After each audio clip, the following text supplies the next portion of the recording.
USC is a 9.5 point underdog to Oregon on the road. And Lincoln Riley is winless against the spread in his time at USC in games outside of the state of California. Now, trends are meant to be broken, so at some point that will be broken. Maybe it will be broken this Saturday in Autzen. But they're 9.5 point underdogs, and we're talking about the blueprint here for USC to win, to pull off the upset, not just to cover the spread. It's a moral victory. I think USC's had a lot of victories this year. I think their trajectory is great. But if they want to really ramp up the expectations and get more excitement and potentially reach the playoffs this year and reach it early and galvanize the program even more than they already have, they need to win and not just cover the spread and make it close, but lose. So let's talk about this blueprint and this game plan, the path for them to pull off this upset, reasons why they can. Makai Lemon and Jacoby Lane have 1,675 total yards in receiving and 14 receiving touchdowns combined. Feed them and feed them early. Oregon's pass defense is among one of the nation's best. Run defense statistically isn't quite as good, but is close, and they faced better rushing offenses than passing offenses this year. Test that secondary early. And even if they're winning, those are your two best players offensively. So use them. Feed them the football. They will help you get down the field and in a position to kick field goals or to score touchdowns. Ideally, touchdowns, but we're talking about the biggest reason first here. We'll move on to some others. But feeding Lemon and Lane has to be a part of the blueprint. I imagine it will be. If USC had stronger talent at running back and O-line, I would maybe put that before feeding your receivers against Oregon with how their defense is. But USC's top two receivers are more talented than Indiana's top two. They're not as deep at receiver as Indiana is. But you know how Elijah Surratt finds a way to get open? Well, Jacoby Lane knows how to make a one-handed catch or to make a possession catch. And Lemon finds ways to get open. So feeding them early on is, and throughout the game, not just early on, but you know, targeting them early, establishing that, hey, we're gonna feed these guys. We're gonna go after your corners, after your safeties. You better be prepared. That's step one. Step two, or maybe not specifically step two, but another step to pulling this off, is selling out up front. Oregon's rushing offense is the absolute biggest non-negotiable in terms of game control, in terms of like college football rushing offense and hard-nosed football that we have in the sport right now. No one's rushing offense is better than Oregon's when it wants to be fantastic. Notre Dame's is more explosive, it's flashier, but Oregon's is more consistent. And I'm saying that when Oregon has played Penn State's defense pre-quit, and more importantly, Iowa's defense on the road, Indiana's defense at home. They faced a plethora of great rushing defenses, and they've had success against one.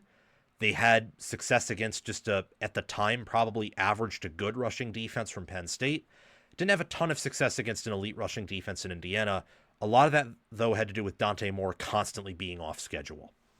Selling out up front, sending blitzes, which D'Anton Lynn loves to do, loves his blitz packages, and then stacking the box and saying, hey, your receivers aren't totally healthy, and we've seen you struggle when you face pressure or when you aren't confident in your receivers. So we're going to make you beat us through the air.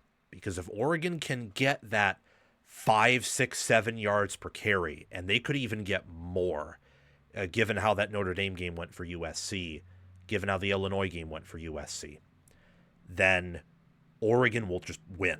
And even if the final score isn't a 20, 30-point loss, it will feel like that if they can run that way.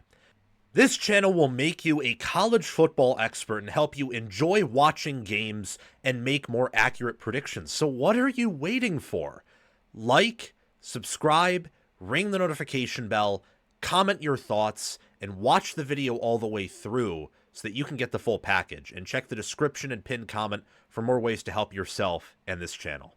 So USC needs to sell it up front and find a way to force this to become as much of an air versus air battle as possible. Be disciplined.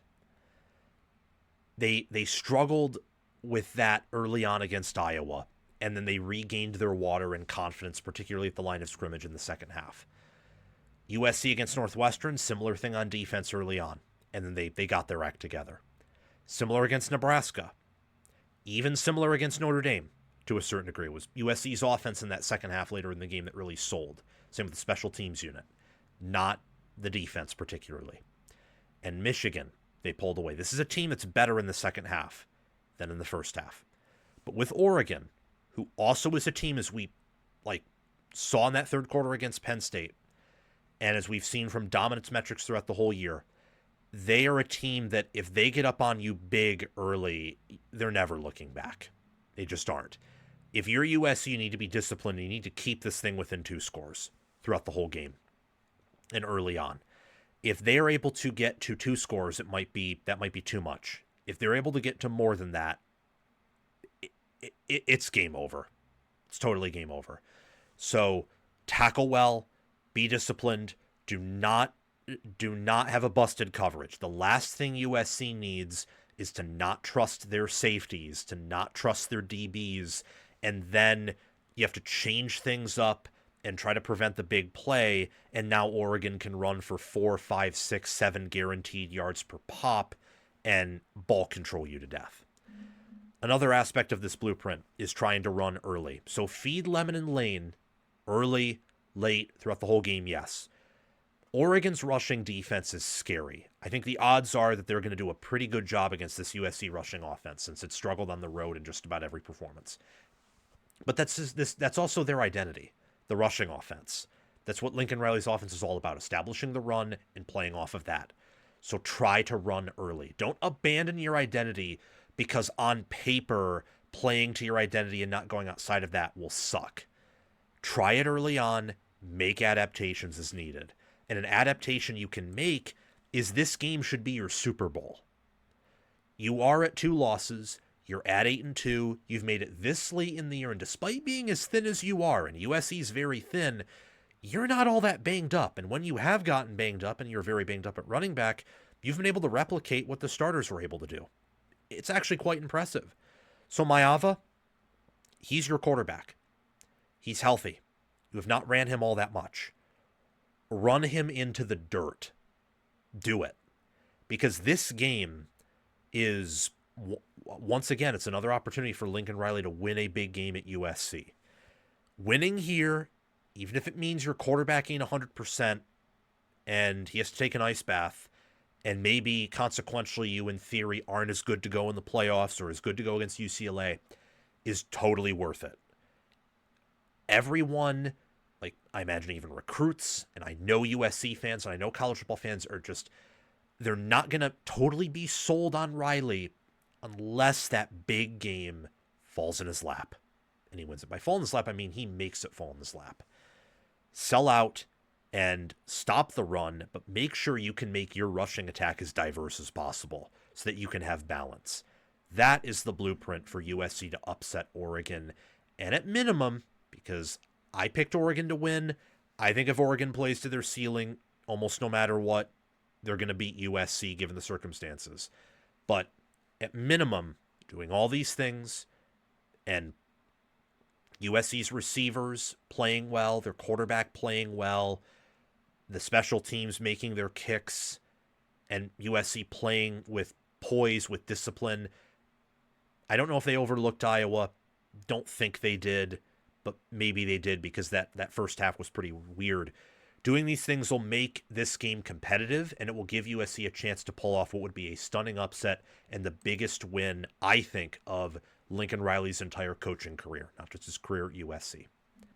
Thank you for watching. It's my mission on College Football with Sam to make you the most informed, knowledgeable, and entertained fan as possible. We aren't perfect, but we hit the nail on the head more often than we hit our thumb with the hammer. Make sure to like, subscribe, ring the notification bell, comment, And if you're here, you've probably already watched the whole video. So thank you for doing those things.